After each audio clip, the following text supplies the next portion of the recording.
Welcome to the 10th episode of our Thursday Table, Hyderabad Institute of Excellence program of Thursday Table, which happens every week. Welcome to the 10th episode of this. Today we are having Dr. Priya Hassan with us. Dr. Priya Hassan did her integrated master's in physics, specializing in astrophysics from the Moscow State University in 1996.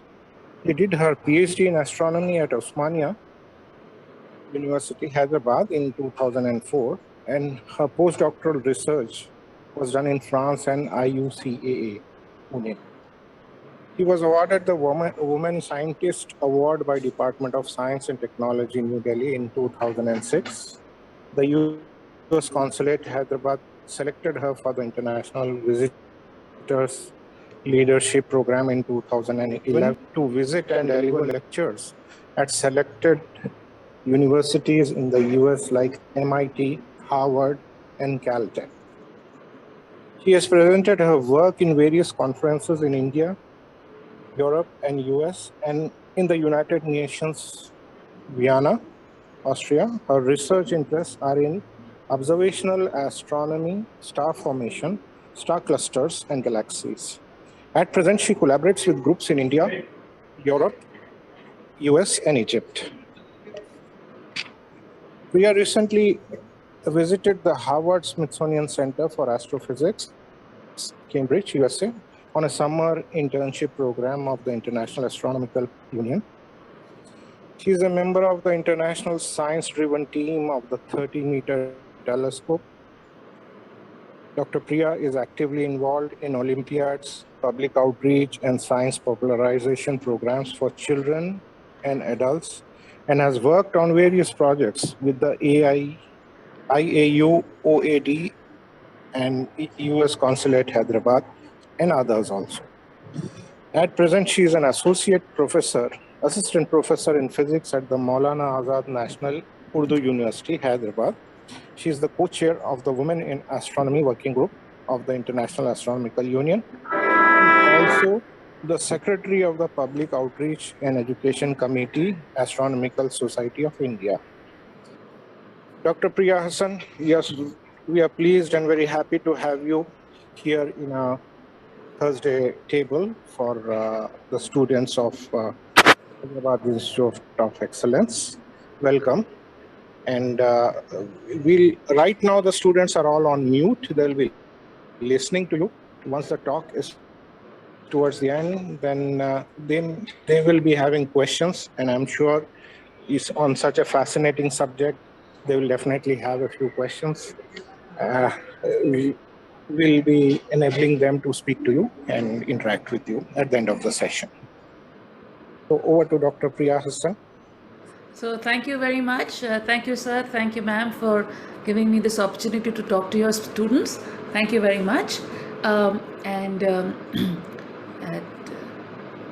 my screen.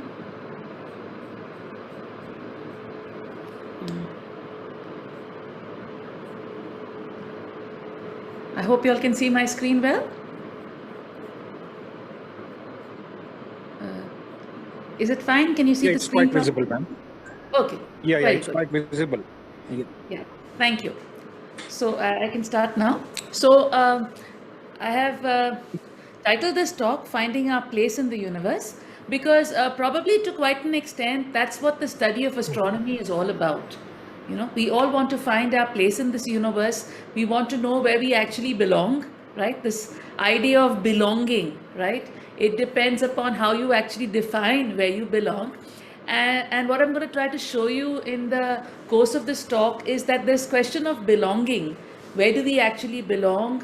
It actually is such a, it's such a broad question because it is integrated into where do you belong in terms of your city, your country, your planet, your solar system, your galaxy, etc. Right? So it all depends upon what is the scale at which you are thinking of, right? So if you actually think of the universal global scale, then what I try to convince you about is how, what is our position in this universe, which is so vast. So I like mentioned earlier, I teach at the Maulana Azad National Urdu University, and I have my email over there. So you're most welcome to ask me questions today. And in case you have anything else, you still want to ask about, I'd be happy to answer your questions. You can email me, as well as if anybody would like some help in career counseling or how to plan your career in case you're planning a career in astronomy, I would be happy to help. Right.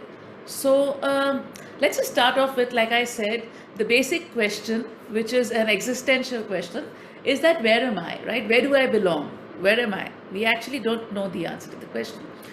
And the scientific method of doing that, there are many ways in which you may find an answer to this question, not just the way I will talk about today.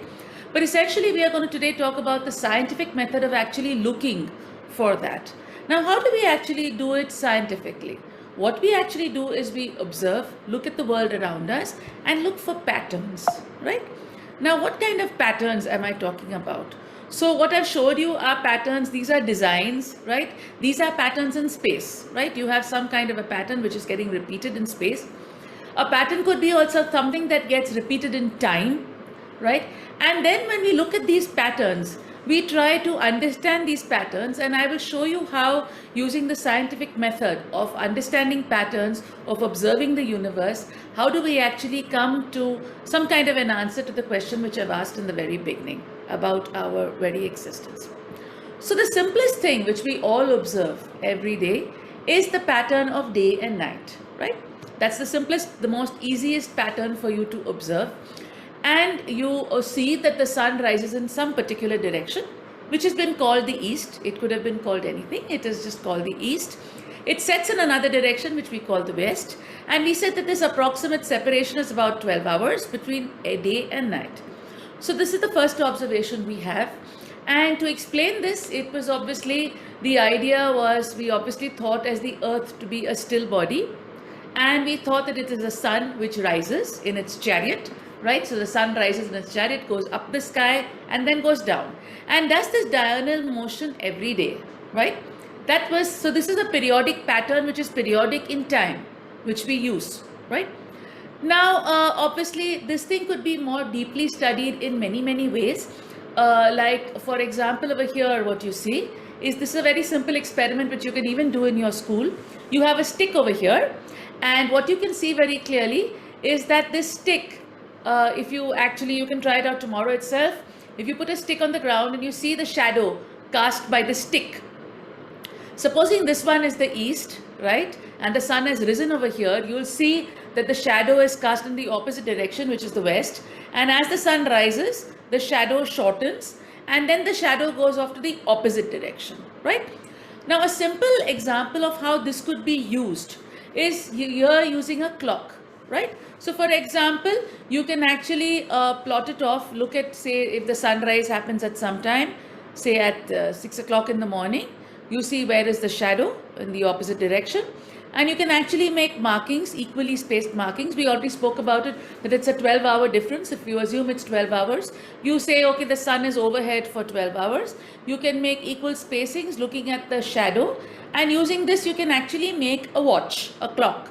So if you are stranded on an island, right, you can make your clock. That's the first thing you can make if you're stranded on an island. Put a stick in, look at the shadow that it's cast, and that will give you a timer or a clock for every day, right? So this is what is called a clock, and this has been used by people. This is what an image of what is called a sundial. So a sundial is nothing but the same thing. You have this thing called a gnomon, and the gnomon casts the shadow as the sun rises and sets, and based on that you can calibrate it with times, and you can use that as a clock, right? Now, so that is the first application you can do of the rising and setting of the sun in terms of shadows.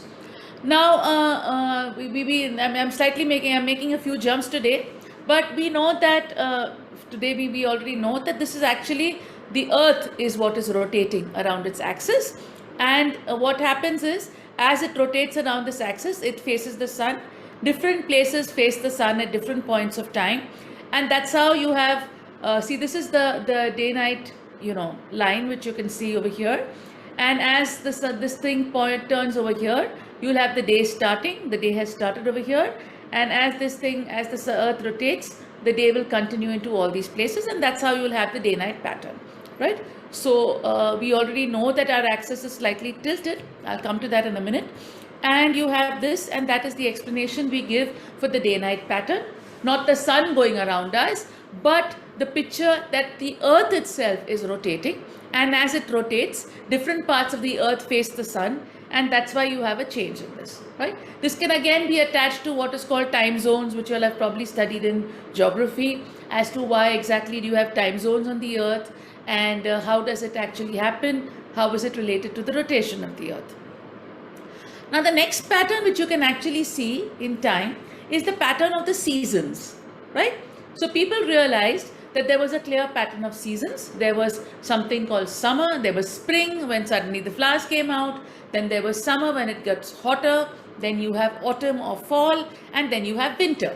Now this is again a repeated thing which is happening, which is getting repeated with time, and you can see that this is actually what happens. Now this was also, like I showed you, how the day-night thing can be directly applied to making a clock.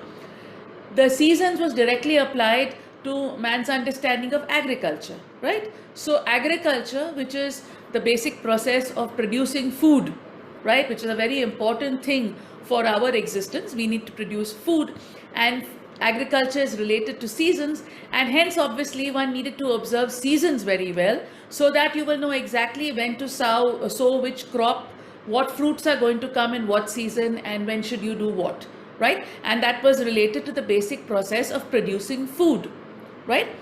And the seasons we know are actually linked to the tilt of the earth's axis, right? And often people misunderstand that that since the earth has an elliptical orbit, they assume that summer is caused when the earth is closer to the sun, and winter is caused when it's further, but that's absolutely not true. It's actually the perihelion. We are closer to the sun in winter, and we are further away actually in summer. The difference is basically happening because of the tilt of the axis. So the northern hemisphere faces the sun in summertime for northern hemisphere, and then in our winter time we don't face the sun. We are in the opposite direction. That means the southern hemisphere now is facing the sun. We are not facing the sun, and that's how we are moving to winter. Now, especially in countries like India, where agriculture is the main, the occupation in the nation, then obviously all our festivals are also linked to agriculture, right? So it's basically the harvest season, or Holi, where when is spring going to start, when is summer going to start, when is winter going to start, right? So officially most of our religions which we have in India are all related to festivals. I mean, all the festivals are related to the motion of the sun or the season, right? Because those are defining points for our calendars, all right? And now we come to the important application of the seasons is actually forming of a calendar, right? So the day-night thing gives you the day-night cycle, but bigger than that, there is the cycle of seasons, and for the cycle of seasons, we have a calendar, right? So one simple way of making a calendar was actually just looking at the moon. One knew that the moon shows phases, so if you went from full moon to full moon or new moon to new moon, you had a fixed cycle of 28 days, and based on that, you could actually have a calendar, which is the lunar calendar, which is the Islamic calendar, which is basically based on the moon. You just have to look at the moon and you'll know whether the month has passed or no. But for example, in India, since it's an agricultural country, we can't directly depend on the lunar calendar, because you see that the lunar calendar, it shifts, right? Which you'll have noticed that, for example, Eids, Ramzan, the Islamic festivals, they can be at any time of the year because it shifts. It is not season dependent. So for India, we actually need a solar lunar calendar, that means related to the seasons also. And that's what we have, which is the Indian calendar, Hindu calendar, which depends on seasons. And therefore, all the Hindu festivals are all season dependent. The lunar calendar festivals are not season dependent, right? They can fall in any time. So different countries and different cultures, depending upon their occupations, they actually had seasons at different times. I mean, they had different kind of calendars, either solar or lunar or lunisolar calendars. And festivals were actually markers of important astronomical events, which could actually define the change in seasons. Now, the other thing, what else do you look up in the sky? When you look up in the sky, you can clearly see stars, right? And you can see planets. And you see movements of stars and planets in the sky. So here, for example, on the left, what I showed you in this plot, this is a plot of the movement of a planet. And if you actually trace the motion of a planet, which you can actually see in the sky, you will notice that a planet moves much faster, obviously, than stars. This is the background of stars. The planet moves much more fastly. And the planet, what it does is it kind of loops, right? So like in this case, this planet has looped, gone ahead, gone behind, and this, right? You could also have a planet which moves like this. It does some kind of a zigzag motion, right? And that is why planets were called planets, because planet basically means a wanderer, right? And therefore planets were called wanderers because their motion in the sky was kind of zigzag, kind of haphazard. And so those were the planets. But the stars, if you look at the stars through a few hours in the night, you will see that stars rise from the east, exactly like the sun, and then they set onto the west. Try looking at this through a longer part of the night, and you will see that they rise in some part and they set in some part. And then there is some point over here which does not seem to move, right? So this is the point which does not move, and these ones, they actually move in this way. And so that's the motion of these stars, right? Which are actually moving like this. They go like this and like. So those are the motion of stars, and that's the motion of planets. Now remember, in good old times when people didn't have so many electronic devices with them, they did spend a good amount of time looking up at the stars. Probably, I don't know whether nowadays you spend time looking up. It's a good idea to do that.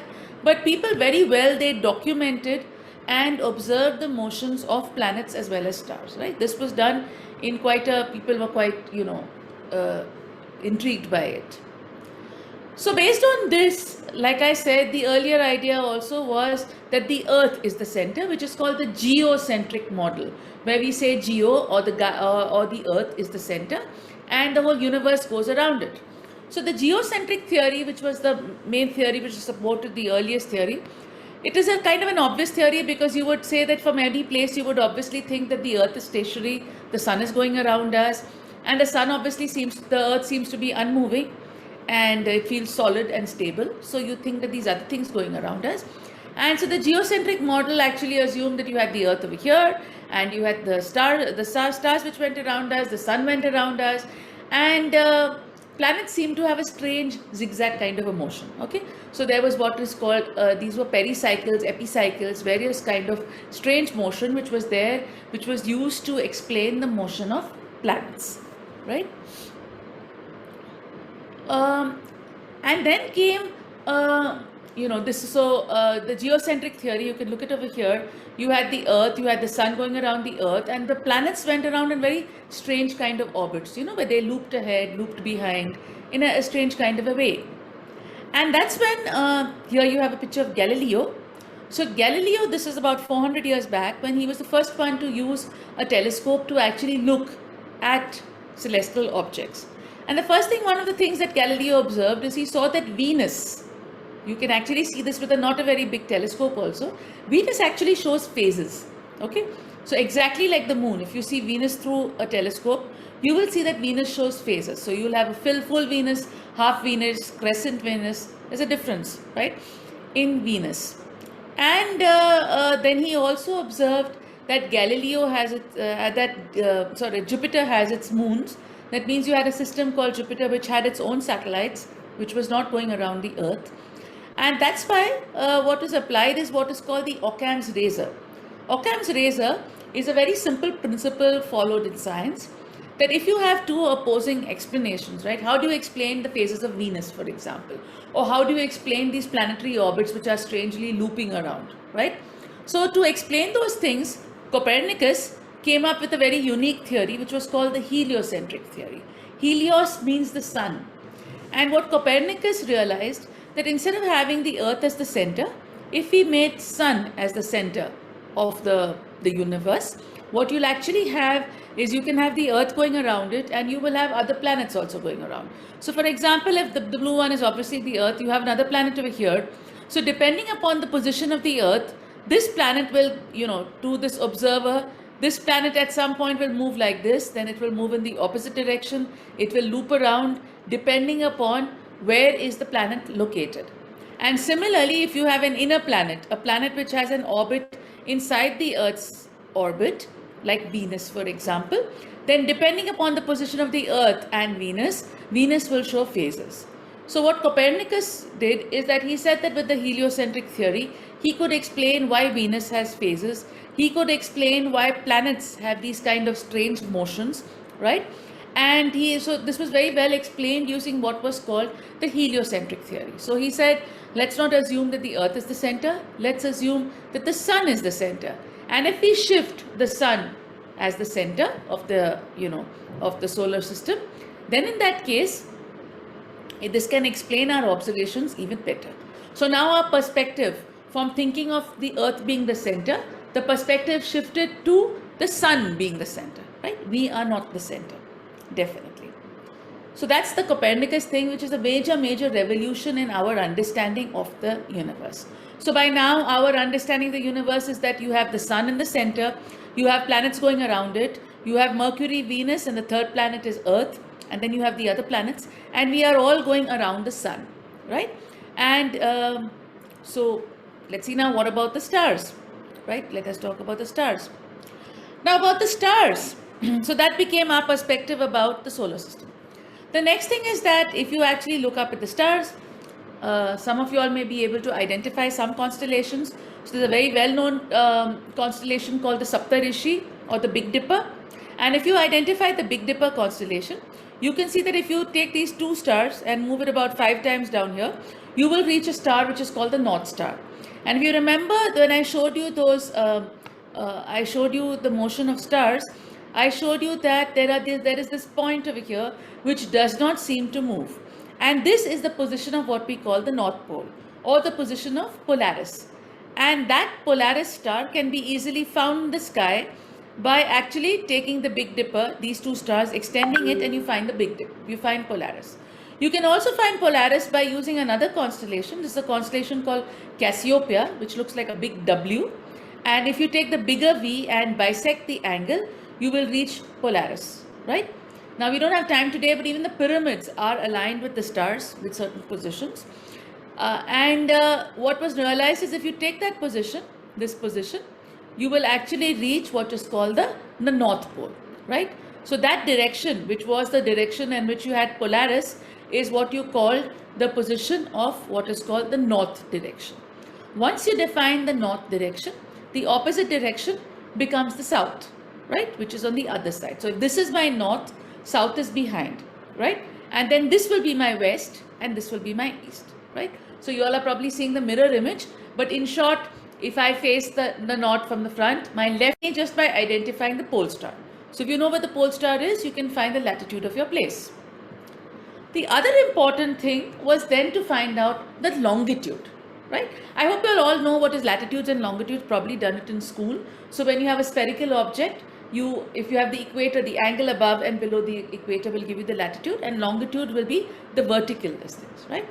Now it is very important to find the longitude, and a very important reason for this is by the time that these major European countries, they started conquering the seas, right? Because if they crossed the seas, they could explore other lands, and the idea was to explore other lands to colonizing was a thing of the later on, but initially it was basically to discover points on the earth, to probably have trade with them, to explore the earth.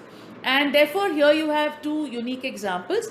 This is the Royal Greenwich Observatory, which is in London, where they actually use this to observe the stars very carefully to find the longitudes. I'll tell you how that's done.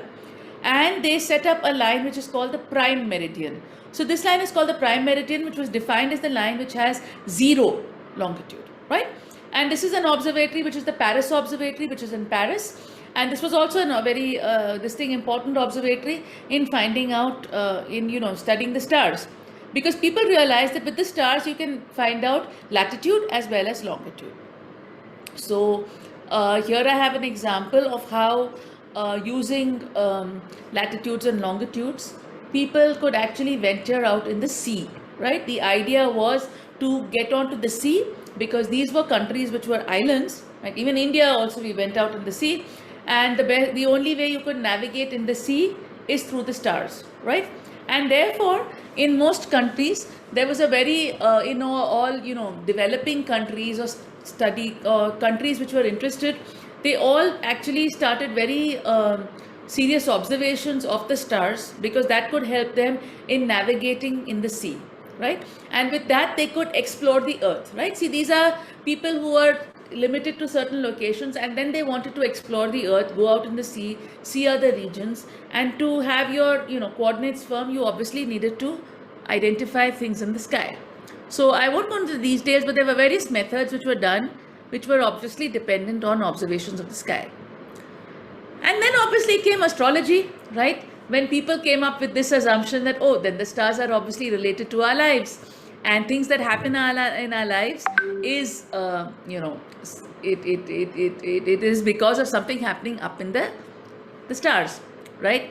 And therefore, though astronomy, we define it as a study of the universe and contents outside the Earth's atmosphere. And basically what we do is we study the position, motion, properties of celestial objects. Astrology, on the other hand, attempts to study how the position, motion, etc. affect our lives, right?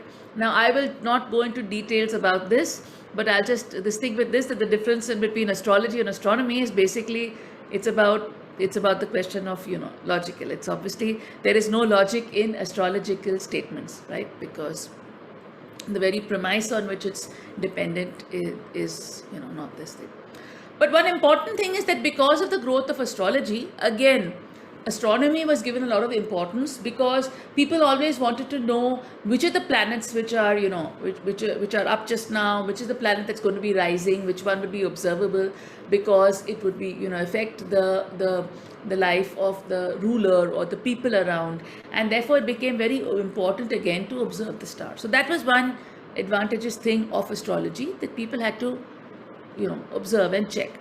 And therefore you have a kind of a growth or evolution of astronomy, where you start off with the earlier concepts. This is Ptolemy with the geocentric universe, and then gradually you had Copernicus, who came up with the heliocentric universe, Galileo, who started using telescopes to look, and this is Kepler, who defined planetary orbits.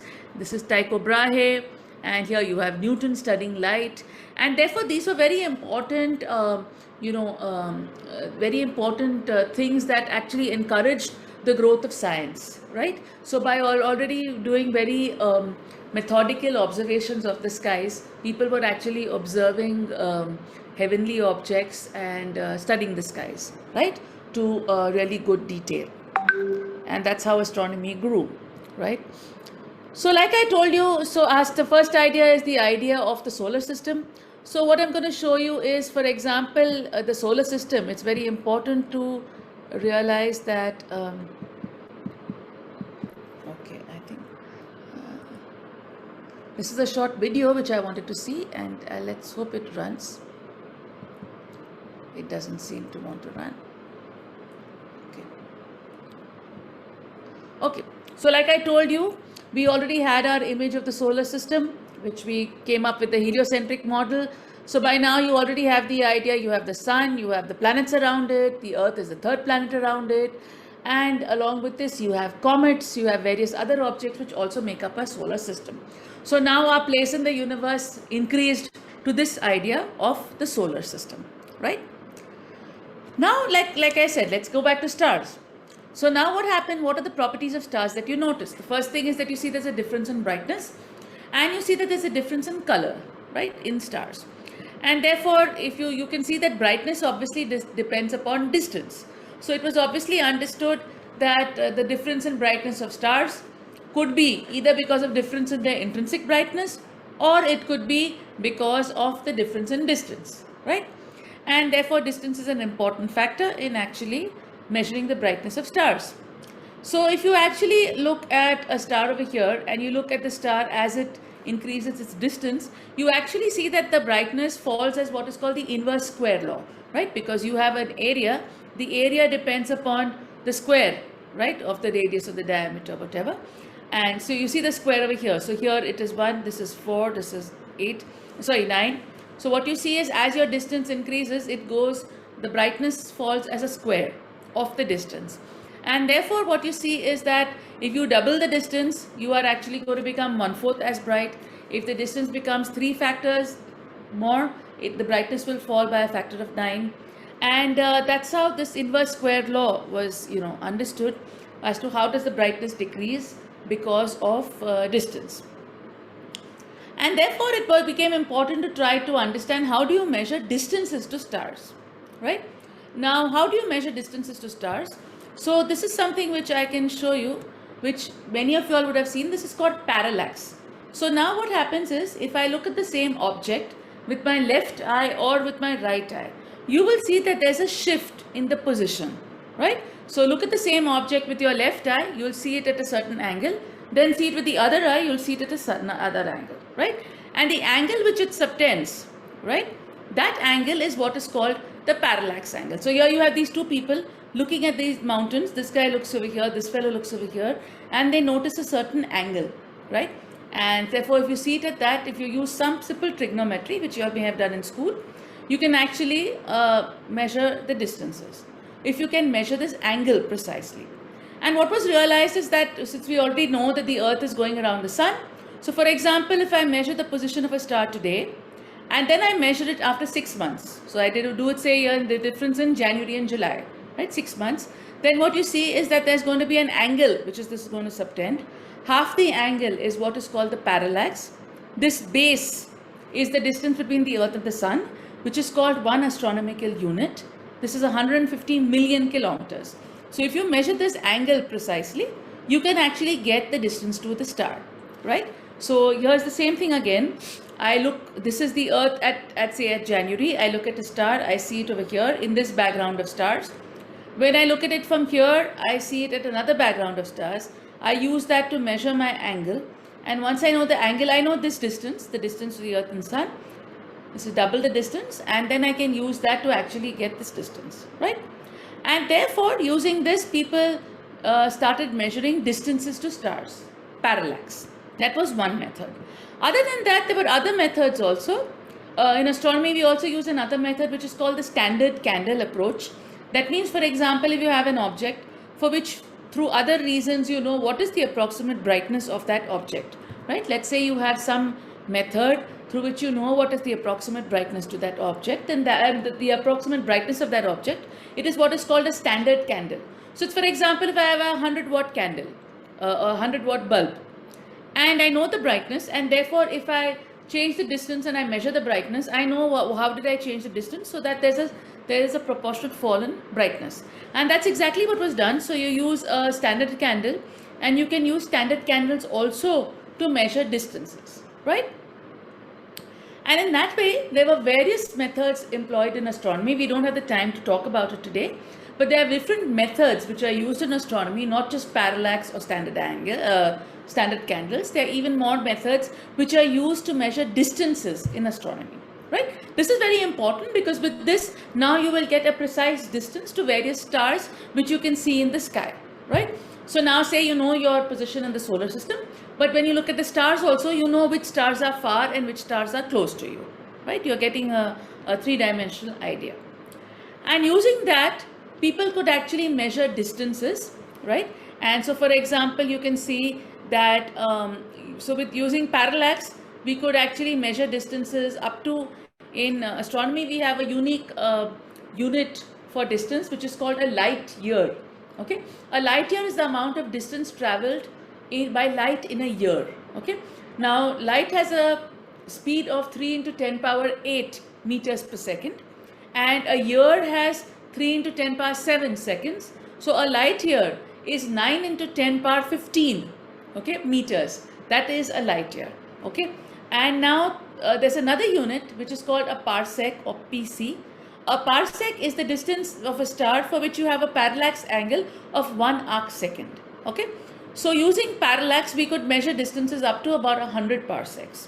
For further distances, we used other methods, like I spoke about the standard candles, or you can use these other methods which we will not talk about today. And for larger distances, there are different methods which are used.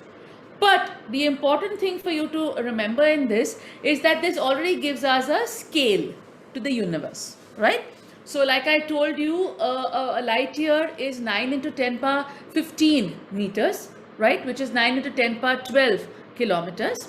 3.26 light years gives you a parsec, right? And so this is the scale. So using these different methods, we measured, and you had distances of parsecs.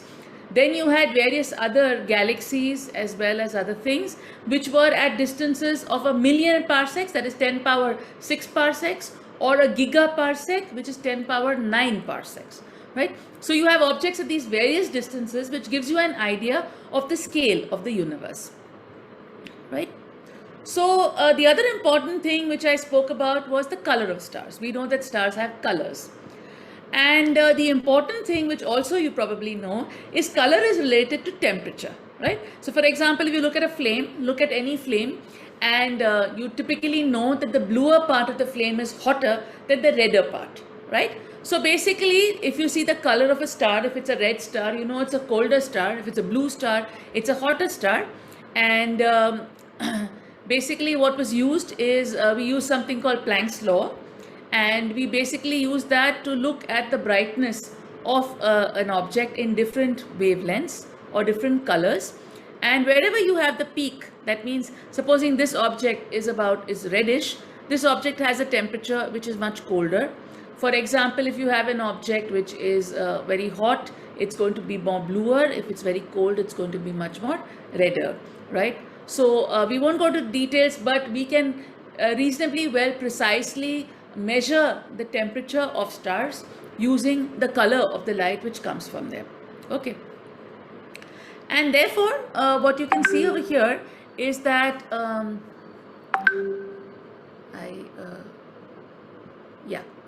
So using this, people got, we don't have the time today, sorry, but we actually could get spectra, right? You all have all seen a prism, I'm sure, in school.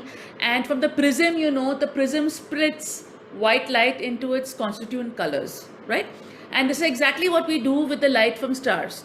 So the light from stars can be broken into its constituent colors, right? So therefore, for different kinds of stars, we get its constituent colors.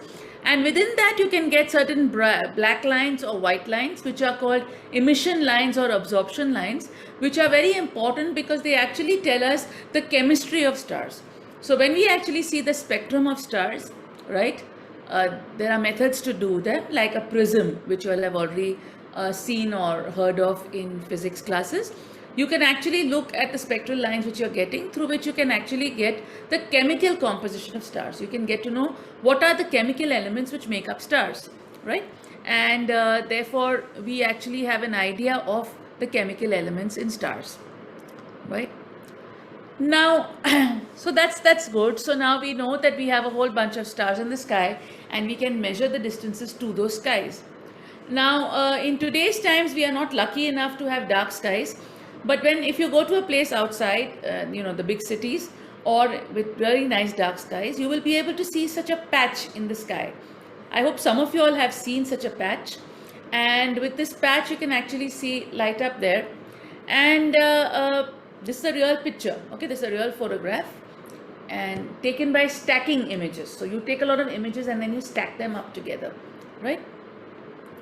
And this is what we call our Milky Way, right? So it was realized that when Galileo used his telescope and looked up at this thing, initially people thought it's like an ocean of milk in the sky, and hence it was called the Milky Way, or in Hindi we call it the Akash Ganga, the river in the sky, right?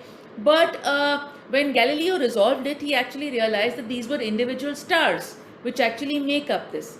And that's when we realized that the sun is not alone. The sun is inside a galaxy or inside a group of stars, and we are amongst this big, very big group of stars which we call the galaxy. Now, again, like we had in geocentrism initially, the idea was that the sun is in the center of the galaxy, right?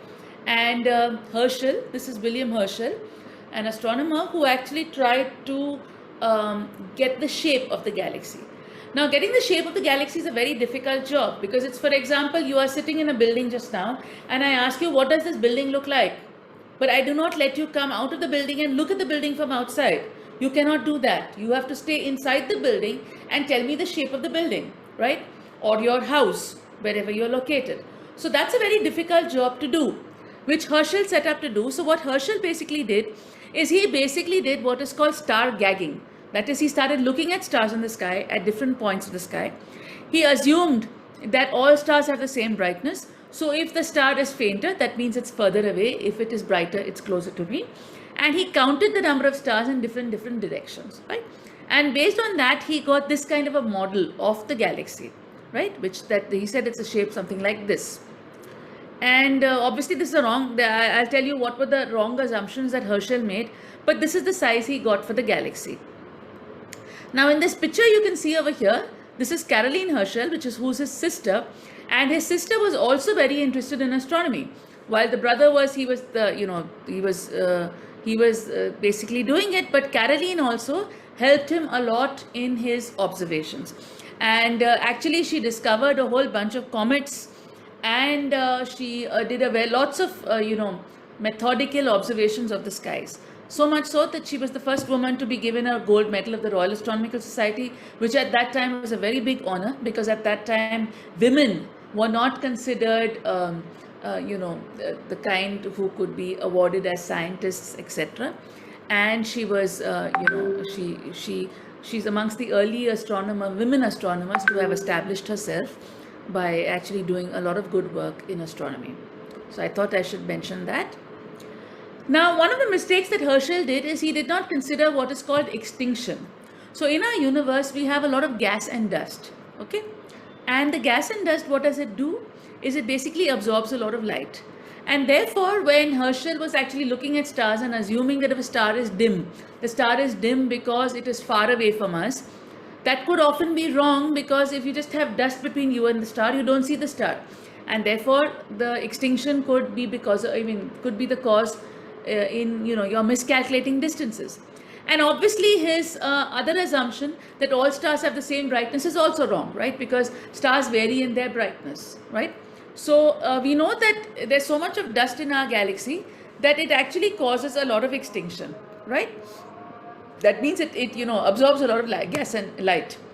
So if you were to ignore the effects of extinction, you'll obviously misjudge distances by very large amounts. So therefore, Herschel's estimates or Herschel's picture of the galaxy was faulty for these two reasons. One was his assumption that all stars have the same brightness, and if they're further away, they are fainter. And the other one is he did not consider extinction, which is the gas and dust in our galaxy. And therefore, in today's times now, where we have better observations, we realize that what Herschel was doing, this is actually our galaxy. Sorry, I'm jumping things because I've got to go up to the larger scale. So here you can see that this is our present understanding of the galaxy. And what Herschel was doing is he was just looking at the immediate neighborhood of the sun in our galaxy, just a small region. He just saw a very small region of a galaxy. He was not looking at the whole galaxy. The whole galaxy is much, much larger, right? So Herschel only saw this very small part of our galaxy. The galactic Copernicus, if we go at the galactic scale, the Copernicus was Shapley. Okay, so this is Shapley. And Shapley, what he did is he made very good observations using the 60-inch telescope at Mount Wilson. This is in California. And what he did is he actually looked at what are called globular clusters. Okay, globular clusters are groups of stars which are together.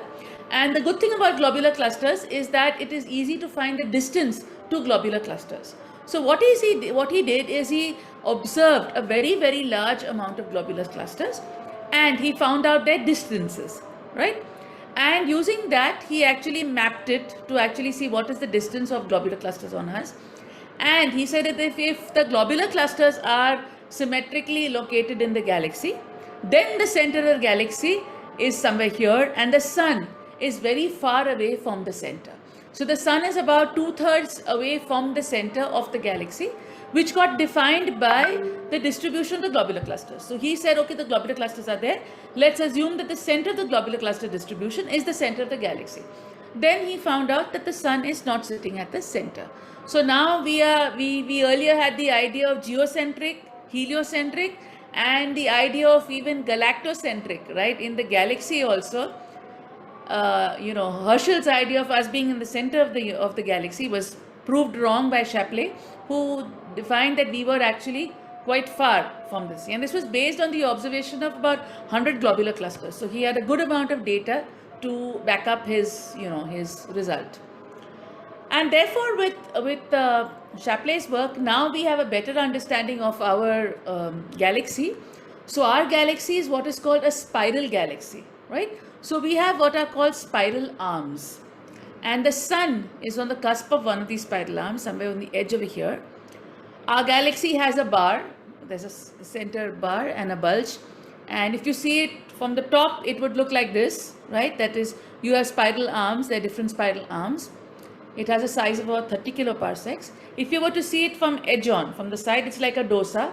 It is flat. It's a flattened disk. Okay? It's a flattened disk. These globular clusters are spread around above and below, right? Globular clusters are spread around. But the disk of the galaxy is a flattened thing. And the disk is exactly where you have all the young stars. All the young and bright stars are all sitting along the disk of the galaxy. Okay? And this part is called the halo of the galaxy. So now with our telescopes, we actually look at the Milky Way in different wavelengths, right? So we can see it in radio, in optical, in infrared, in X-ray, in different wavelengths. And now why is it important to see it in different wavelengths? Because there are different components which will show up, right? So you may have the gas and dust which shows up in radio. In infrared, you see the cold stars. In optical, you see the sun-like stars. In X-ray, you see black holes. You see more energetic objects. So we can observe our galaxy in different wavelengths to get an idea of what our galaxy is all about. So this is our Milky Way galaxy. Like I told you, it's made of about 300, 400 billion stars. A billion is 10 power 9, right? And the mass of the galaxy is therefore very large. It has a diameter of about 100,000 light years, and it has a disk, and you have a lot of, I already spoke about chemistry. So through spectra, we know chemistry. So we know that most of our galaxy, the bulk of it is hydrogen and helium. We have a little bit of heavier elements, but the bulk of the universe is hydrogen and helium. Then came the next important question, that is the Milky Way the only galaxy, right? Okay, we are not in the center of the Milky Way, but is that the only galaxy? And the answer to that was it many galaxies. So there was a lot of discussion about that. Instead, there's what is called the famous Shapley-Curtis debate. It's the same Shapley whom we were talking about, who was the galactic Copernicus. He was very well established, scientist, astronomer, but he believed that our galaxy is the entire universe, right? The universe is just made up of our galaxy. But Curtis was a younger astronomer. He said, no, our galaxy is not the only one. If you actually look, you will actually see a lot of nebula or, cloudy objects in the sky. And those are also other galaxies which make up our universe. And this was called the Shapley-Curtis debate.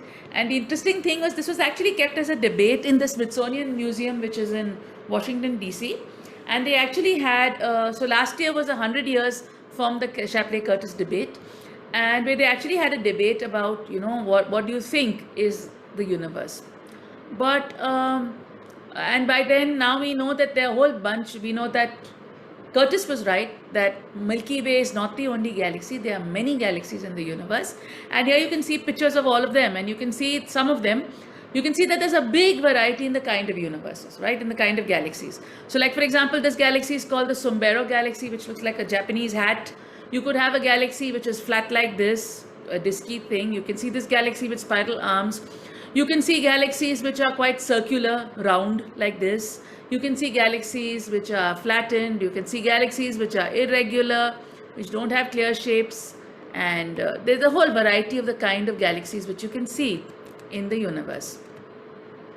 So we now know that the Milky Way is not the only galaxy. There are a whole bunch of galaxies. And they are also made up of gas and dust stars, and they have large sizes, and they make up the universe. Now Hubble Hubble is the next astronomer who played a very important role. What Hubble actually did is he was doing spectra of galaxies, observing the spectra of galaxies. And the important thing of doing about spectra of galaxies is that you can see what is called the Doppler effect. By the Doppler effect, what do you mean? Is some of you all may have heard of it in sound, that for example, if you have a train which is approaching you, the sound is different, or a car. If it's approaching you, the sound is different. If the car is going away from you, the sound is different, right? So there's a shift in frequency depending upon whether the source is coming towards you or whether the source is going away from you, right? So what he basically did is exactly doing the same thing, but looked at the spectra of galaxies and looked for the spectral lines. And what he basically observed is that depending on the distance to the galaxy, there was a shift in the spectral line. The shift was always redshifted, right? So it was always moving away from us, and it was directly proportional to the distance to that galaxy. So the further the galaxy was away from us, the faster it seemed to be moving away from us. And that is the very basis which we have for what is called the expanding universe, right? The realization that galaxies are moving away from us. And the further they are, so look at these galaxies are closer, so they have smaller velocities. But this galaxy which is further away has a larger velocity. So depending upon the formula Hubble gave, was V, velocity, is equal to h naught into d. V is the velocity of the galaxy, h naught is what is called Hubble's constant, and d is the distance to the galaxy. So basically what he said is that the further the galaxy is away from us, the larger the velocity of this galaxy. So you look at it over here, the closer ones are moving slowly, the further ones are moving faster. And this gave us the idea of what is called the expanding universe. That means now we know that our universe is actually expanding, right? It's not just that it's made up of so many galaxies, but these galaxies also are expanding, right? And there are a whole bunch of such galaxies. And using that, people actually just think, why do galaxies look different, right? How can we classify them? Why do they look different? Now you need to remember galaxies look different because galaxies are made up of stars, and stars have different kind of orbits, right? So if the star's orbit is along the disk, it's a flat orbit, then you will see the galaxy as a flat disk galaxy. But if the stars have orbits all around, up, down, everywhere, all directions, then the galaxy is going to look like a sphere, because a sphere is made up of stars which have orbits in all directions, randomly oriented, right? So therefore the disk is made up of stars which are flattened, which are, you see over here, these are aligned orbits. These stars have aligned orbits which would make up the disk of a galaxy. But if stars have orbits of this kind, which are misaligned, which are randomly oriented, then these will give you a sphere kind of a thing. So a galaxy can have a component which is made up of a disk. Those are the stars which have aligned orbits. And there would be a component which is made up of random orbits, which is what is called the halo of the galaxy. So the Milky Way has a disk, and as well as it has a halo. And there are different kind of stars you find in the disk as well as in the halo. So there were different ways of classifying galaxies, of seeing their orbits depending upon their brightness, their shapes, their spectra, various things. And galaxies can be properly classified. But it's called the galaxy zoo because there's a very, very large variety of the kind of galaxies we have in our universe. And based on this, Hubble also set up what is called a classification scheme. How do you classify galaxies of different kinds? Now, as we classify galaxies of different kinds, there are different methods, like I told you, with which we can actually find out distances to these different galaxies, right? And we realize that these galaxies are also in groups. There are various groups of galaxies. So if you look at this image over here, you can see that there are various groups which are marked over here. There are clusters of galaxies and there are superclusters of galaxies.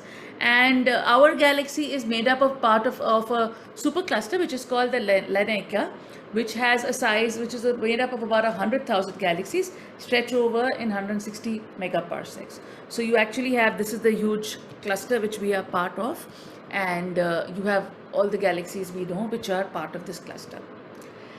And therefore I will now like to sum up. So let us sum up first of all in terms of order of magnitude. Where do we actually lie in this universe? So human beings, which have an approximate height of 1.5 to 2 meters, we are that size. We are on a planet called the Earth. The Earth has a radius of about 6,400 kilometers, right? So 6,400 kilometers, if you were actually changing it, converting it into meters, you'll have to multiply that into 1,000. So you have 10 power 3 plus 10 power 3, 10 power 6. So the approximate size of the Earth is about 10 power 6 meters, right? So we start off with 100 meters and then we move out to 10 power 6 meters. Now then we move out to the size of the solar system, right? So the solar system, like I told you, the distance from the Earth to the Sun is 150 million kilometers. But the distance of the Sun to Pluto is 40 times that, right? So approximately the planetary systems or solar systems have a size of about 10 power 13 meters. That's the approximate size which you have of this thing. And you know that the solar system is around a planet, a star, sorry, which is one of the stars of the 400 billion stars which make up our galaxy, which we call the Milky Way. So this is the Milky Way, and this is where we are located, about 2/3 away from the center. Now the Milky Way is also made up of a group of galaxies which we call the local group. Okay, so the local group, the closest galaxy we have is what is called Andromeda, and there are a whole bunch of other galaxies. This makes up what is called our local group, which has a size, galaxy clusters have a size of about 10 power 22 meters. Okay, now these galaxy clusters are also made up of superclusters, which have a size of about 100 times of that, which are called superclusters.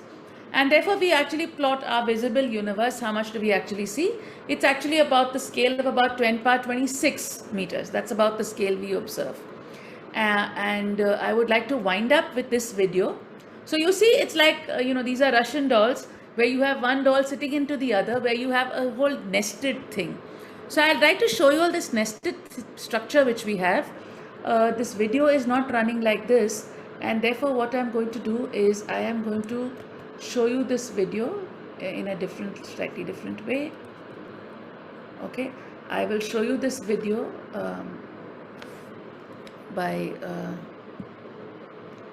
okay, so I will stop this share and I will instead show you another share to show you this thing.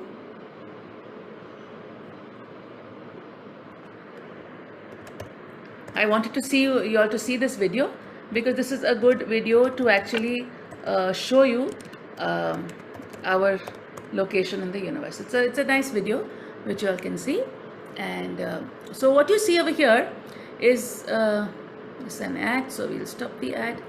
And here if you see, you can see that the scale, it is basically showing you the same answer to the question, what's our position in the universe? And you can see that there's a scale being showed over here where you are seeing, this is the scale of about a kilometer, right? So if you were to go up from where you are located about a kilometer, we can start off before that. You can start off, this is this thing of, you saw a centimeter, this is a height of a person about a meter. As I'm going above, you can see we are coming up to a size of about 10 meters, where you can see things at about this scale. If you move at a scale of about 100 meters, you'll see something like this. I will come up further and you'll come up to the scale of about a kilometer, right? When you increase the scale further on, you can do this with Google Earth. You are coming up 10 kilometers, right? You're coming up 10 kilometers above the surface. And this is located in the US, so we won't distinguish that.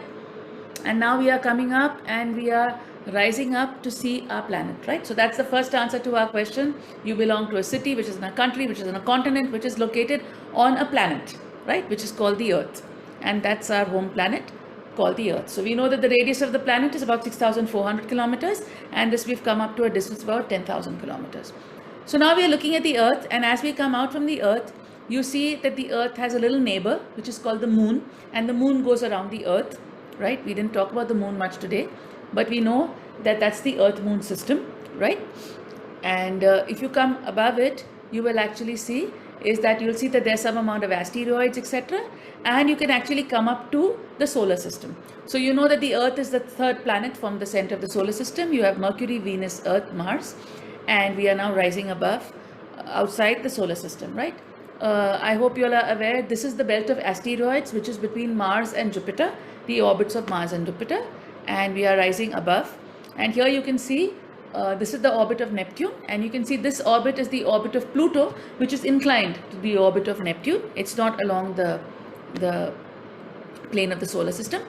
Here you have images of which are the voyagers which have already done. So there's Voyager 1, there's New Horizons, which already crossed Pluto about 6 years back, and That's how far we've been able to explore, right?